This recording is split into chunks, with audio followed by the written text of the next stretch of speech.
as the industry works on a standard. So, again, we don't view TIP, the Telepresence Interoperability Protocol, as a standard, but we just hope that it can help facilitate multi-vendor and multi-screen interoperability. And really excited about working with the industry and the members of the IMTC to help create that standard for the entire industry. So far, 9 companies have signed the royalty-free license for TIP, and as I mentioned before, we're going to be opening up the creating an open source project in July. We're also going to make sure people feel comfortable with TIP, we're going to donate the ownership of TIP and its intellectual property, as well as the open source, to an industry body to help govern. This way, companies will be able to contribute to it without much more in a standards-based way, but that we'll be able to contribute to it as they're and not worried that Cisco has some kind of advantage here. So, but again, we just view that as a step towards a true collection of standards, and working with industry groups such as IETF will be key to making that happen. You can see some of the benefits here of how it works, but again, any company that's interested can go and download the evaluation license to start, don't even have to commit, and then decide to license, and then or they could wait for the open source project if they wanted to wait for that as well. We also have a broad range of experience and solutions, we call them, to engage with the industry. Tier 1 solutions are customers who are basically taking the standard product and deploying it with other tools to create a solution that works well for them in their business.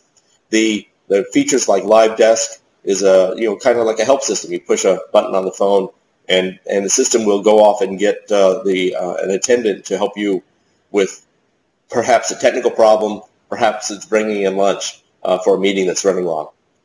We also are offering other kinds of solutions, such as the home telecommuter experience, which allows you to have people who are working in distant locations. So, you might be able to run off a broadband connection like I do here sometimes, or maybe get a inexpensive lease line such as a T1 to operate a single screen system. We've already mentioned Recording Studio and some of our other solutions as well. In customizable, we have some great examples. The picture here is a little blurry, but that's from the Rachel Maddow show. And what they did was they customized the CTS 1300 to create an experience for the broadcast studio that they have, which is pretty exciting. And with this, then they're able to bring people in from all over the world without having to run very expensive equipment and get satellite links. They're able to use it with networks they already have deployed. We're also looking at other kinds of solutions, such as an active collaboration room, which is a different kind of experience. We've also created virtual demo centers, created solutions for boardrooms. We talked about the broadcast. Health Presence has also gotten a lot of interesting press as people try to figure out how to solve their health management challenges in their specific countries. And then beyond that, we see customers who have got interesting visions. They perhaps want to do consumer research. When consumers get these units at home, they want to be able to reach out to those consumers and ask them what they think about the products and services that they sell. So there's interesting new kind of business models that are going to emerge as a result of video being so pervasive in the world. We're also very proud of our service provider partners. We've got partners across the world. You can see that there's a number of great companies there: AT&T, Verizon, BT, Tata, Telstra. It just goes all over the world. It's very exciting to have such a great presence of service providers working with us to help make video a reality for everybody in the world. We've also talked briefly about the public telepresence suites. We have locations all over the world now, working with Marriott, Starwood, and Taj, Tata, and AT&T as well. So by doing that, again, if you don't have a presence in a specific city, say I was in Santa Clara, California, and I wanted to reach out to a partner who is in Brussels, I could easily rent time and be able to have that meeting without me getting on a plane. So again, I'm able to transform my business by, instead of waiting maybe weeks or months for a critical business meeting, by being able to schedule it very quickly and have that meeting maybe the same day. So to close, at Cisco, we do believe that telepresence and video technologies are for everyone and everywhere.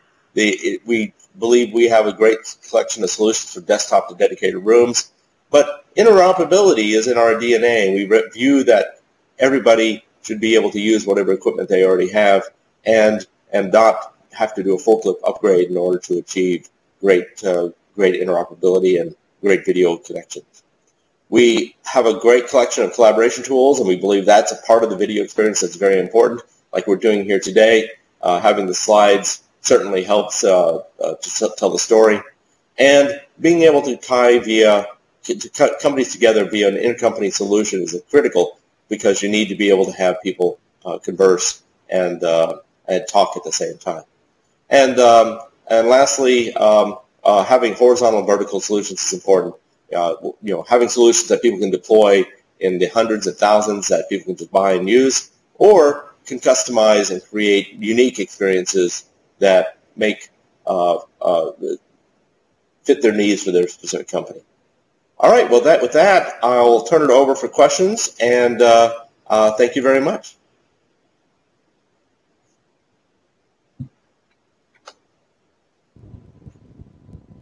Okay, there's a question down here at the bottom. Let me see. Let me see if I can close this presentation here. One moment. All right. The question: what do you see as the future of messaging? How will it evolve, and who will be the big players? Will Cisco focus in this area, perhaps with a partner? Well, so Cisco has a product called WebEx, which also does instant messaging as well. Messaging hasn't been something I've been focused on. I'll be honest, I don't know. That's not my area of expertise. So it's hard for me to say exactly I don't know these companies, for example, Sybase I know of, but I don't know exactly how that will play out for Cisco. All right, well, I thank you very much for spending the time with me today. And have a great evening or morning or whatever the case may be. Thank you very much, and take care.